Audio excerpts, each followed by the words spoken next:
procedures of getting licenses and authorization in the business sphere. Please, Valeriia, the floor is yours. Thank you very much, Professor Valeriia. Dear colleagues, my topic was already introduced. It will be about Ukrainian legislation, but I will start with our association agreement, as it is one of the things that actually brings us all together. Is it on? It is not. Now, so the Article 103 uses the concept licensing as a generic term, and no distinction is drawn between a license and an authorization. License is essentially an authorization. Here, these two words are used as synonyms. But in the legislation of Ukraine, licenses and authorizations are different things governed by different legislation. Here you see the general picture. Licenses are governed by law of 2015 on licensing of types of economic activities. Before that, we had law of the year 2000. Authorizations are governed by law of 2005 on the authorization system in the economic sector. What had been before that? Before that, it was chaos. A bunch of different laws, governmental regulations, ministerial regulations, existing without any general framework. Those were bad times for Ukrainian business. We have law on administrative services. One may see that this law appeared much later. So for quite a while, legislation on licenses and authorizations existed without any more general framework act.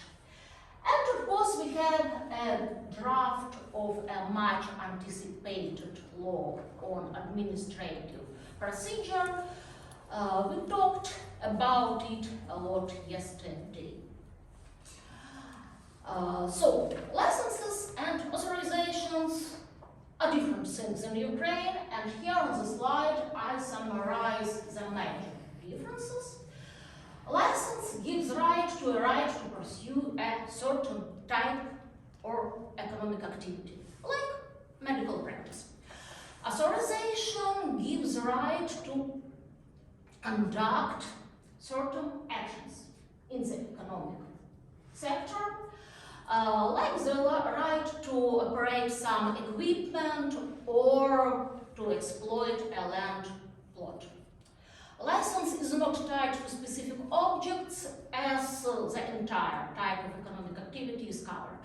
Authorization is normally tied to specific objects like land plot, building, natural resource located on some land plot, equipment, or so on.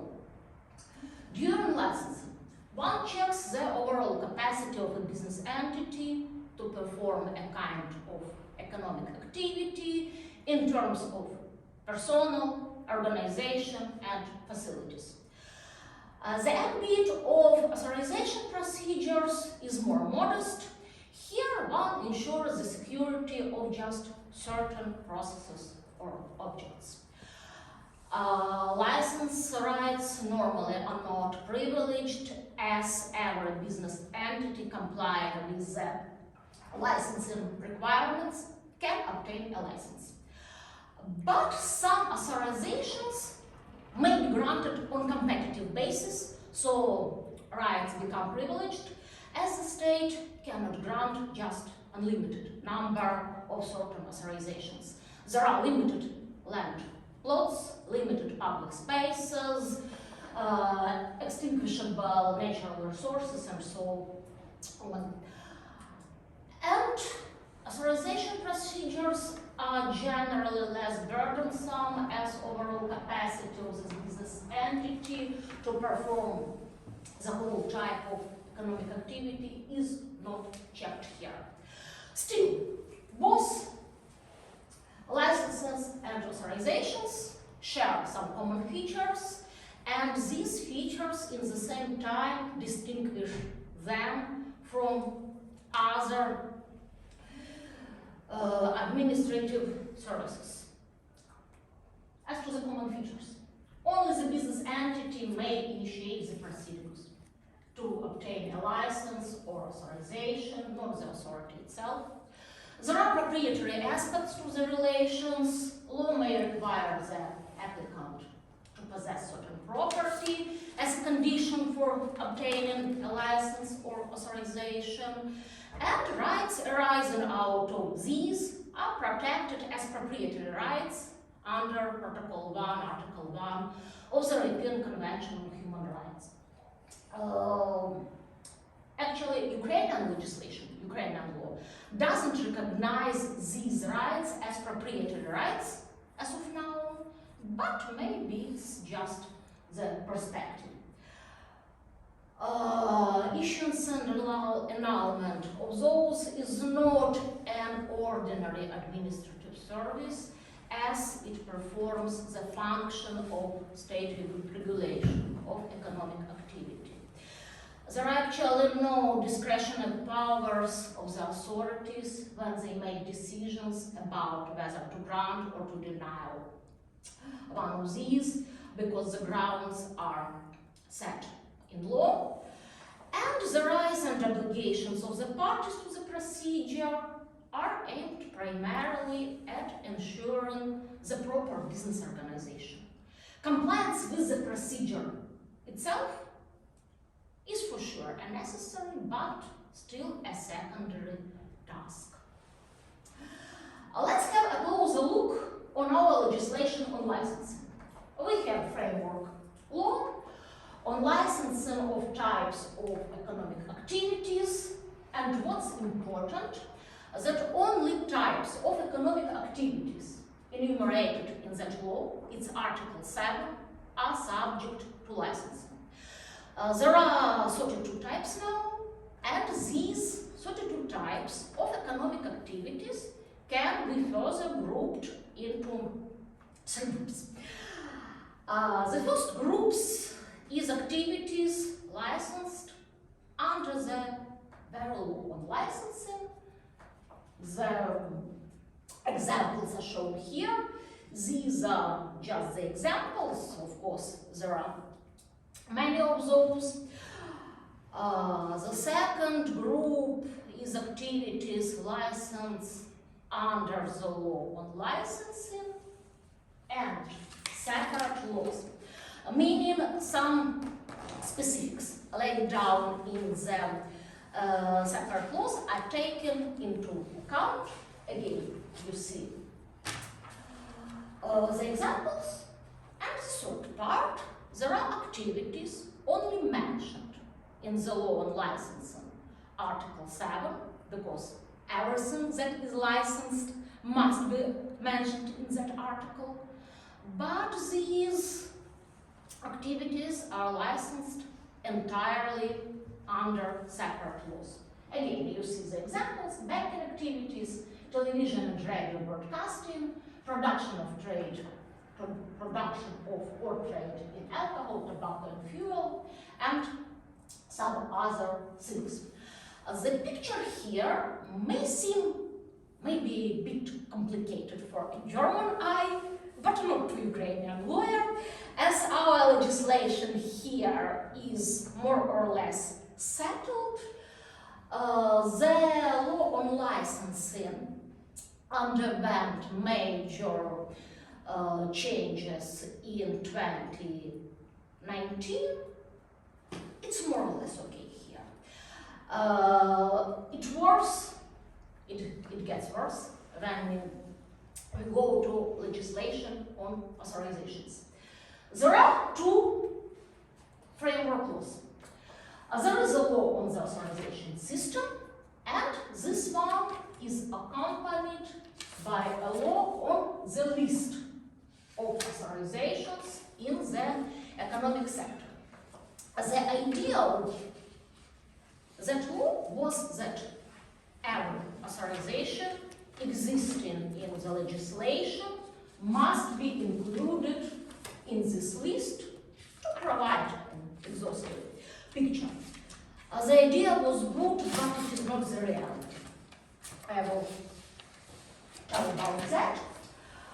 Currently, there are 79 types of authorizations in the list.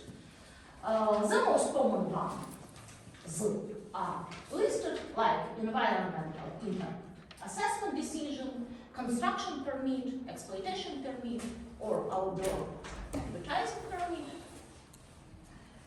many others, and there are so-called excluded areas.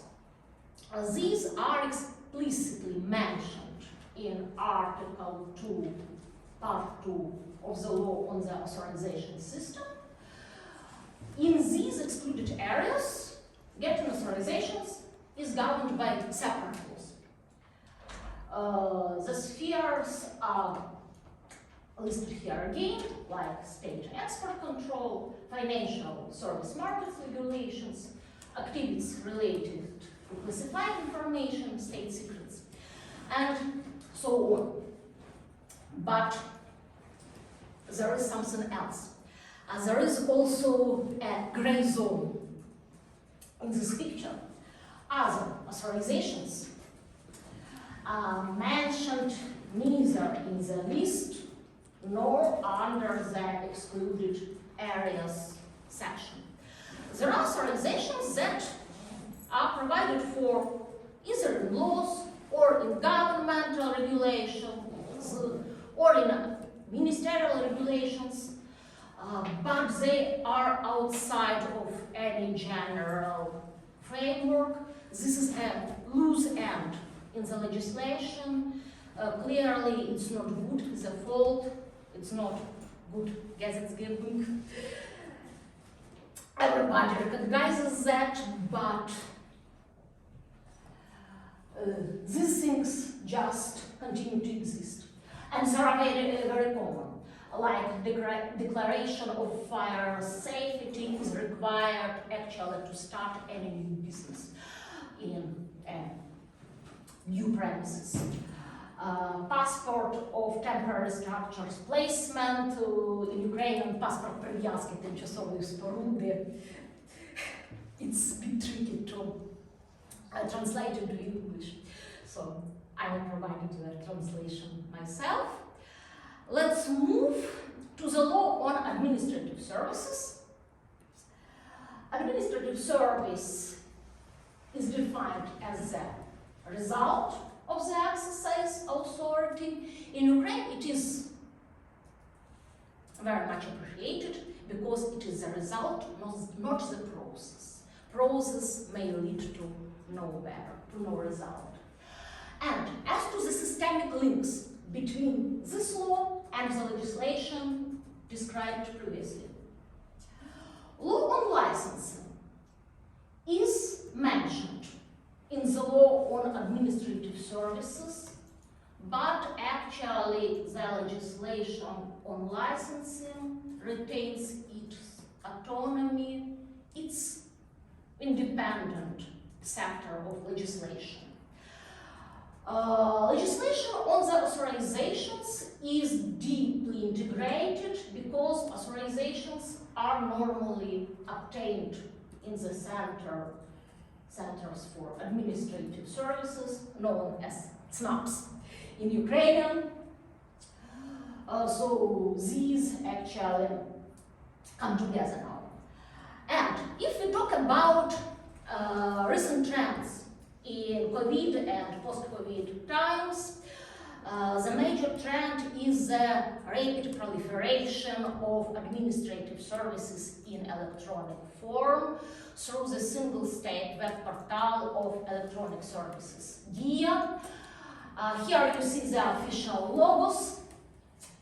DIA is Ukrainian word meaning action, действие, but it is also an abbreviation.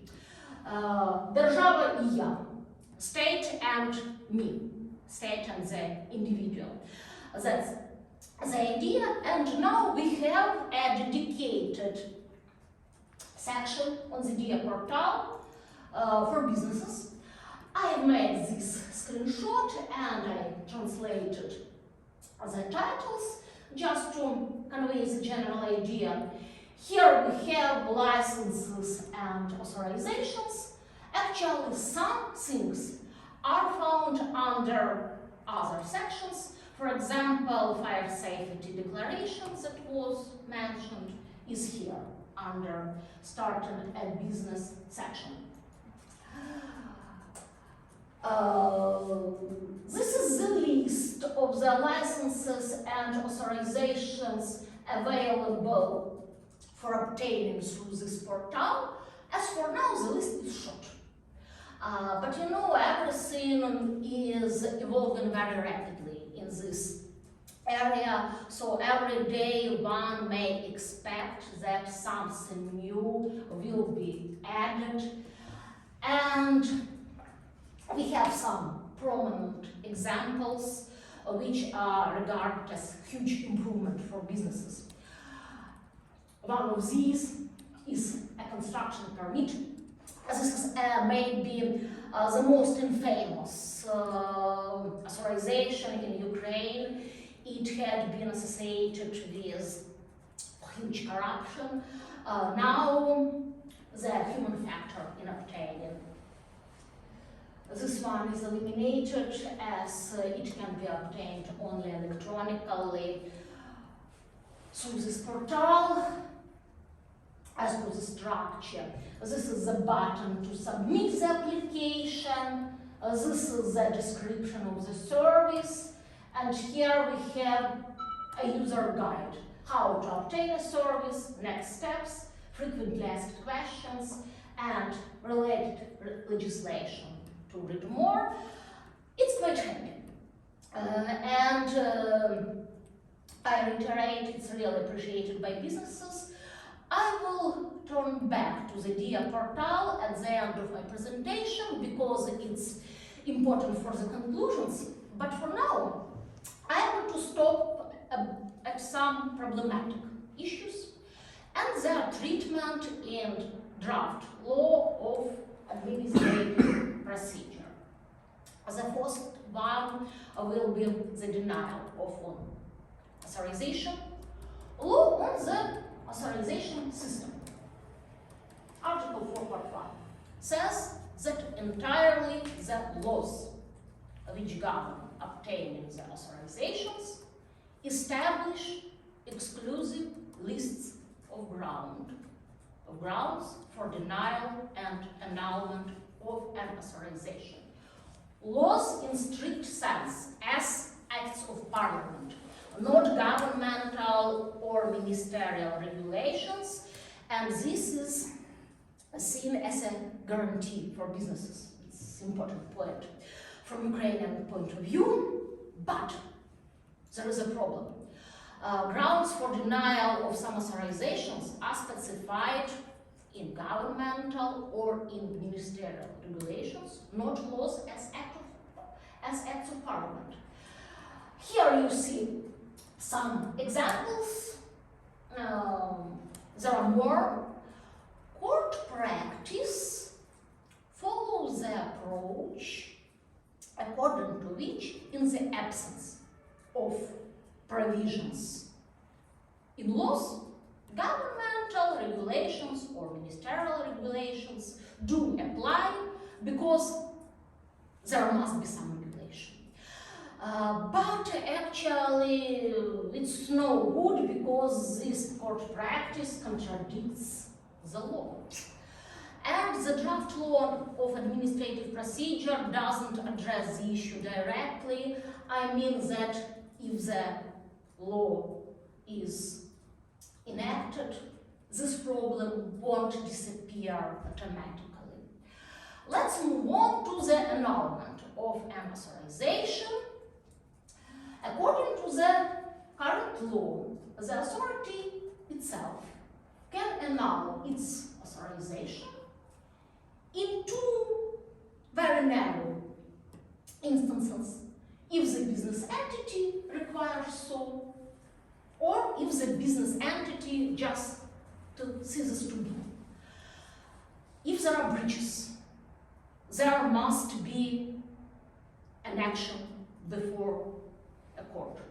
So the authority may bring an action before the court to annul an authorization in case, let's concentrate on this, a breach by the business entity of the legislative requirements where the authority had issued an order to eliminate the breach while allowing sufficient time for that. So, first, it must be an order to eliminate the breach. A sufficient time must lapse. Only after that an action before the court is possible, but only court annuls the authorization, and this is also seen as a guarantee for businesses. Let's proceed. The law on the authorizations says that annulment of an authorization on grounds not provided in law again as an act of parliament, is prohibited. But again, some laws may not specify grounds for annulment. What to do if there are breaches? There is court practice for, of course, it is inconsistent, this is a problem, and here one must mention the draft law on administrative procedure, because this law envisages the right of the administrative body to revoke or invalidate its own authorizations, especially Article 88 Part 3 says that a lawful administrative act may be revoked to the detriment of a person if the person has not fulfilled the obligations which the adoption of the administrative act gave rise to. Let's imagine the law is adopted and comes into force. Will it mean that the authorizations in the business sphere could be revoked by the very administrative body, not by the court? If so, businesses won't be happy. Ukrainian businesses won't be happy about that at all. There are some specific issues pertaining to environmental protection. Here we have the situation where the authorities which grant authorizations and exercise control are different. For example, the authorization may be issued by a local government, but the state ecology inspection exercises the control and issues orders to eliminate the breaches. In this case, the authorizing authority, this one, cannot bring an action to annul its own authorization. Why? Let's go back because of this. Because our law envisages that only after the authority has issued an order to eliminate the breach, it can go to court, and it must be the same authority. I list this Supreme Court case here. In this case, the Supreme Court upheld an action brought by the authorizing authority despite the fact that that authority didn't issue an order to eliminate breaches. But the practice is inconsistent and it's bad because it's lack of legal certainty, it's a breach of the principle of legality. And the last issue I'll address is about stakeholders' involvement. There are frequent situations when people who suffer from some illegal building activities cannot bring an action to the court to annul the authorization. Why? Because they are considered to be out the scope of the relations. The authorization gives rise of the rights and obligations only to that business entity who is the holder. It is possible to bring actions in cases of environmental pollutions, but these actions are brought not on the basis of Ukrainian legislation. They are brought under the Aarhus Convention on the access to justice in environmental matters. We know that draft law addresses this problem. Stakeholders can be parties to administrative proceedings. Their interests will be taken into account. But here there are some threats too, because stakeholders are not only victims, they can be competitors. Before I talked that some authorizations are given on competitive basis. Some business rival may be dissatisfied and it may claim the position of a stakeholder to engage in actually disruptive behavior. So the problem of abuse of rights must be attended to.